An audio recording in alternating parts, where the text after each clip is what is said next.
მთავარი პოლიტიკური გზავნილები ევროპარლამენტში ქართული ოპოზიციისგან კოალიციას ცვლილებებისთვის სტრასბურგში კიდევ ერთხელ ჩააქვს ქართული ხალხის მოთხოვნები და ევროპული ტრიბუნიდან ქართული ოცნების რეჟიმის სისასტიკესა და ძალადობაზე საუბრობს. ნიკა გვარამიამ და ზურაბ ჯაფარიძემ ევროპელ პოლიტიკოსებს კვლავ შეახსენეს გაყალბებული არჩევნები, საპროტესტო აქციების ძალადობრივი დარბევა და ორთვიანი ტოტალური დევნა და რეპრესიები. დღეს საქართველოს არის მზია ამაღლობელი, ეს ხო კიდევ ერთი მიმართვა ევროპარლამენტისადმი, რომლითაც ნიკა გვარამია პოლიტიკოსებისგან ითხოვდა ზეწოლის გაძლიერებას რეჟიმზე პოლიტიკური ტყვეების გათავისუფლების მიზნის მისაღწევად.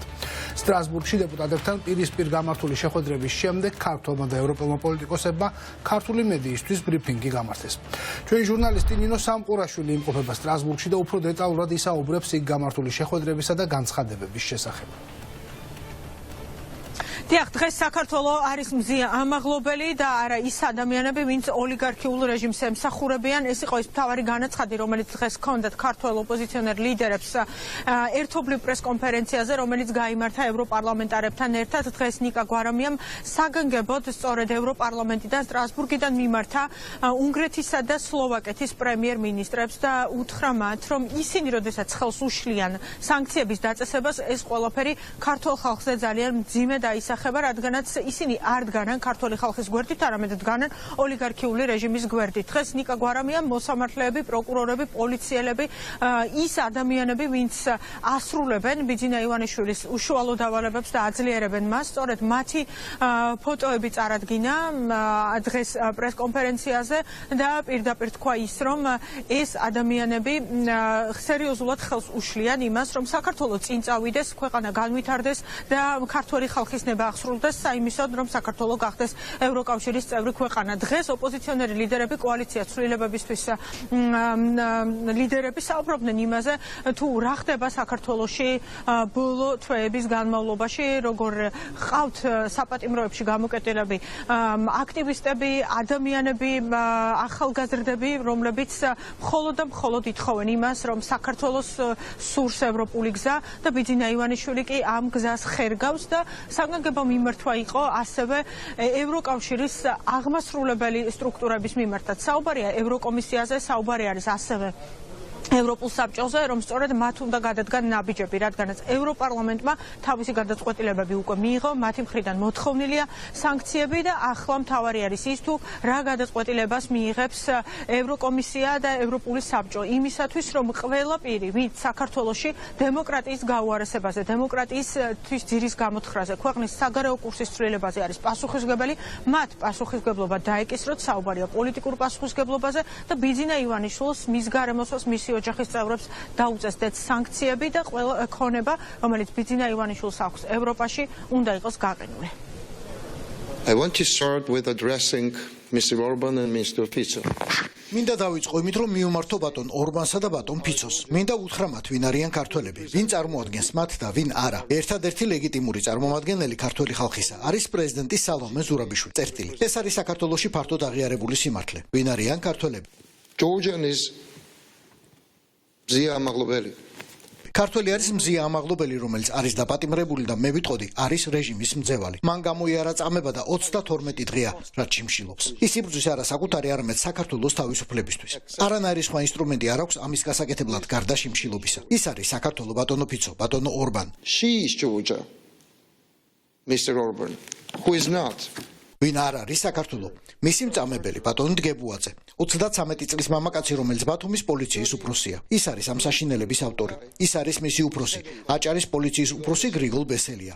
ისინი არ არიან საქართველო. მზია არის საქართველო ბატონო ფიცო და ბატონო ორბან. ეს არის ახალგაზრდა მოსამართლე სახელაშვილი, რომელმაც მზია გისოსებს მიღმა გაუშვა. ის არ არის საქართველო. მზია არის საქართველო. საბას ხვიტარიძე არის საქართველო. ჩემი პარტიის წევრი, რომელიც ორჯერ ცემეს პოლიციაში.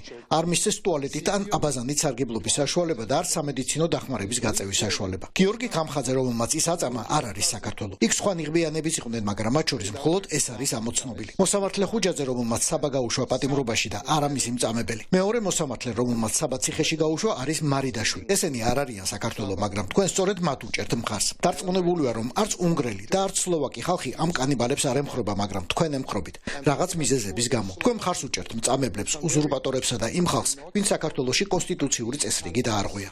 all of our coalition ჩვენი კოალიციის ყველა წევრი, ლიდერები ნიკა მელია, ელენე ხოშტარია, ზურა ჯაფარიძე და მე, ნიკა გვარამია, ბოლო კვირეების განმავლობაში ვიყავით გისოსებს მიღმა. არავინ იცის რატომ. ახლა როდესაც მე აქ ვლაპარაკობ, ზურას მეუღლესთან სახლში პოლიცია მივიდა და არავინ იცის რა უნდათ. ჩემი ახალგაზრდა თანაშემწე მირანდა 5,000 ლარი დააჯარიმეს, რაც დაახლოებით 2,000 ევროა. ეს ყოველგვარი მტკიცებულებების გარეშე მოხდა. ამაში დამნაშავე ქართული ოცნების დრაკონული კანონებია, რომლებიც საშუალებას იძლევა, რომ ადამიანები დაჯარიმდნენ სასამართლო პროცედურებისა და მტკიცებულებების გარეშე. სწორედ ამას უჭერთ მხარს თქვენ, ბატონო ფიცო და ბატონო ორბან. The real Georgia is Zia Amaghlobeli, Sabas Khvitaridze, Vepkhvia Kasradze, Vasil Kadzelashvili, Sviat Tsetskladze, Nikolos Javakhishvili, Tornike Goshadze, Irakli Miminoshvili, Georgi Georgadze, Insaf Alievi, Andro Chichinadze, Onise Tskadadze, Guram Mirtskhlava, Luka Jabua, Janu Archaia, Ruslan Sivakovi, Revas Kiknadze, Georgi Terashvili, Valeri Tetrashvili, Sergei Kukhatchuki, Irakli Kerashvili, Anzor Kvaratsxelia, Georgi Mindadze, David Lomidze, Temur Zasokhashvili, Sabajikia, Guram Khutsashvili, Daniel Mumladze, Archil Museliansi, Lasha Chhaidze, David Khomeriki, Anri Kakabadze, Georgi Akhobadze, Nikolos Katsia, Anton Checheni, Tedu Abramovi, Mate Devidze, Anatoli Gigauri, Omar Okribelashvili, Georgi Okmelashvili, Saba Meparishvili, Georgi Kuchuashvili, David Koldari, Pridon Bubuteishvili, Irakli Meghvine Tukhutsesi, Andrei Raudbergi, Vaja Durglishvili, Ucha Abashidze, Maria Miashvili. These people. ეს ხალხი არის საქართველო. ისინი არიან გისოსებს მიღმა. არიან პოლიტიკური პატიმრები და ისინი წარმოადგენენ ქართულ ხალხს. ისინი არიან საქართველო და არამოსამართლეები, პროკურორები და პოლიციელები, რომლებიც აწამებენ მათ და თავისუფლებას ართმევენ. თქვენ ამ კანიბალებს უჭერთ მხარს, ბატონო ფიცო, ბატონო ორბან. ისინი არ არიან საქართველო. ეს ხალხია საქართველო და ისინი იქცევიან ევროპული და ქრისტიანული ფასეულობების შესაბამისად. Mr. Orban, it's not Georgia. These people are Georgia. Thank our colleagues in Tbilisi. მადლობა მინდა გადაუხადო ჩვენს კოლეგებს თბილისში, სხვა ოპოზიციურ პარტიებსა და კოალიციებს. ჩვენ ყველანი ერთ აზრზე ვართ. არავინ თანამშრომლობს ქართულ ოცნებასთან და ჩვენ კონსოლიდირებულები ვართ ერთი იდეის გარშემო. ეს არის დემოკრატიული საქართველო, ევროპული მომავალი. ერთიანი ნაციონალური მოძრაობა, ლელო, გახარიას პარტია და ჩვენი კოალიცია ერთ აზრზე ვართ, რადგან ჩვენი სამშობლოსთვის მუშაობ და არა ჩვენი კარიერისთვის. საქართველო არის პირველ რიგში, საქართველო არის ევროპა. Georgia in Europe. Let me start with thank you. მე დავიწყებ მადლობის გადახდით. დიდი მადლობა, რომ ქართველებს ასე უჭერთ მხარს. ქართველი არის ეროვნება, რომელიც ევროპას განიხილავს როგორც თავის სახლს. თქვენ იცით, რომ ამ ახლანდელმა მთავრობამ მიიტაცა ყველა სახელმწიფო ინსტიტუტი და ცდილობს, რომ გადაახვევინოს ქვეყანას თავისი ევროპული გზიდან. თქვენ იცით, რომ ქართველები მასობრივად გავიდნენ ქუჩაში და ითხოვენ თავისუფლებას, დემოკრატიას და სათანადო ადგილს ევროკავშირში, მაგრამ აქ საუბარი არ არის მხოლოდ საქართველოს ევროპულ მომავალზე. ეს არის მთლიანად კავკასიის ბედი. თქვენ იცით, რომ შავი ზღვა არის ძალიან მნიშვნელოვანი ევროპის უსაფრთხოებისთვის და ფიქრობთ, რომ თუ ევროპა გვერდში დაგვიდგება არა მხოლოდ სიტყვით, არამედ საქმით იმისთვის, რომ პასუხი ვაგებინოთ დე-ფაქტო მთავრობას. ერთადერთი სხვაობა ბელარუსსა და საქართველოს შორის არის ის, რომ საქართველოში ხალხი ჯერ კიდევ გადის ქუჩაში და ჩვენ ჯერ კიდევ გვყავს სამოქალაქო საზოგადოება, მაგრამ რაც კი ბერკეტები გააჩნია ევროკავშირის ინსტიტუტებს, ყველაფერი უნდა გამოიყენონ იმისთვის, რომ ქართული ხალხის არჩევანი განხორციელდეს. ქართული ხალხი დარწმუნებული არის, რომ მისი მომავალი არის ევროკავშირი და არა რუსეთი.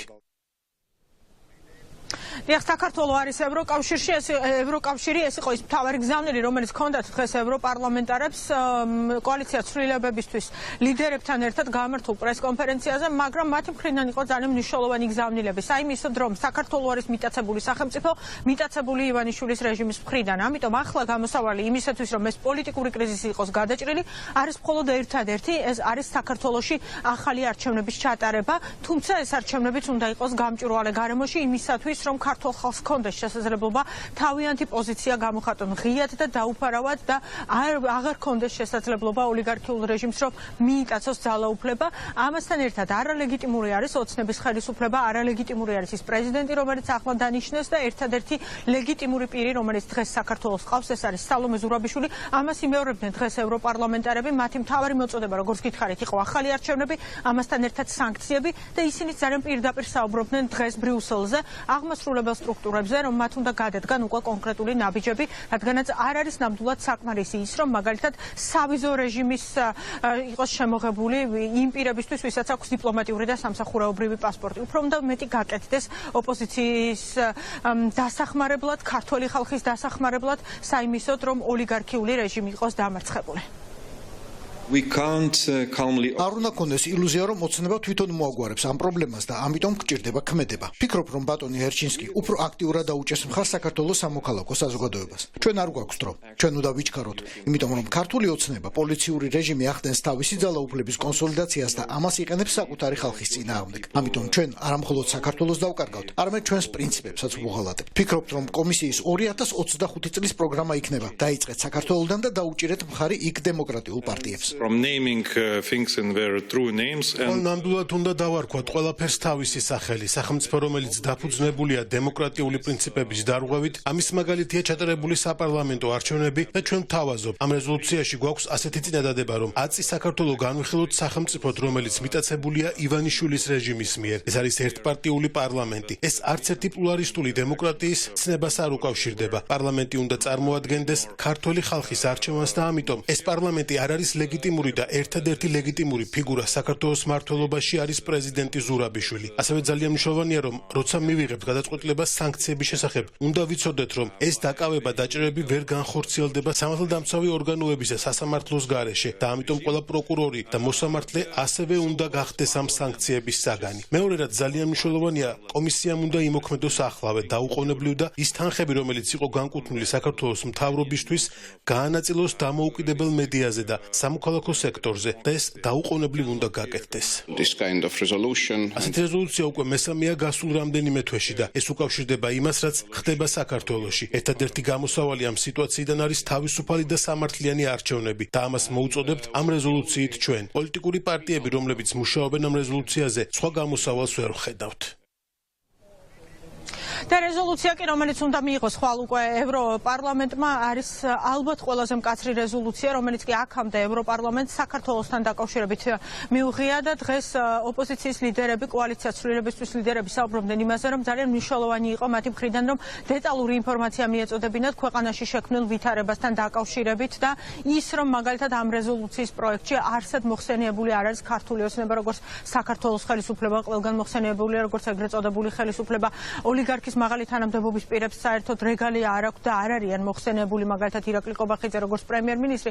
ეს ყველაფერთან დაკავშირებით ოპოზიცია მიმუშავა. დღეს ოპოზიციონერები აქ საუბრობდნენ იმაზე, რომ მხოლოდ არ უმუშავა კოალიცია ცვლილებისთვის, არამედ ოპოზიცია იყო ერთიანი და ის, რომ ოლიგარქიული რეჟიმი არის დასამარცხებელი, ის, რომ ქართულ ხალხს სურს ევროპაში, ევროპისკენ სვლა და ამ ბრძოლაში ყველა უნდა იდგეს ქართული ხალხის გვერდით და პირველ რიგში სტრატეგიული პარტნიორები. დღეს ოპოზიციის ლიდერები ამბობდნენ იმას, რომ ყველა ოპოზიციურ სპექტრში საქართველოში არის ერთიანი და ძალიან დიდი მნიშვნელობა აქვს ახლა იმას, თუ როგორი გადაწყვეტილებები იქნება სტრატეგიული პარტნიორების მხრიდან მიღებული, მაგრამ ფაქტი ერთი არის, რომ რეზოლუცია ასეთი მკაცრი სახით, ბევრი მნიშვნელოვანი ჩანაწერით, რომელიც აქამდე არასდროს არ ყოფილა, სახელებით და გვარებით კონკრეტული, რომ დასანქცირებული იყვნენ კონკრეტული პირები, ახალი არჩევნები ჩატარდეს, პირველად იქნება მიღებული საქართველოსთან დაკავშირებით.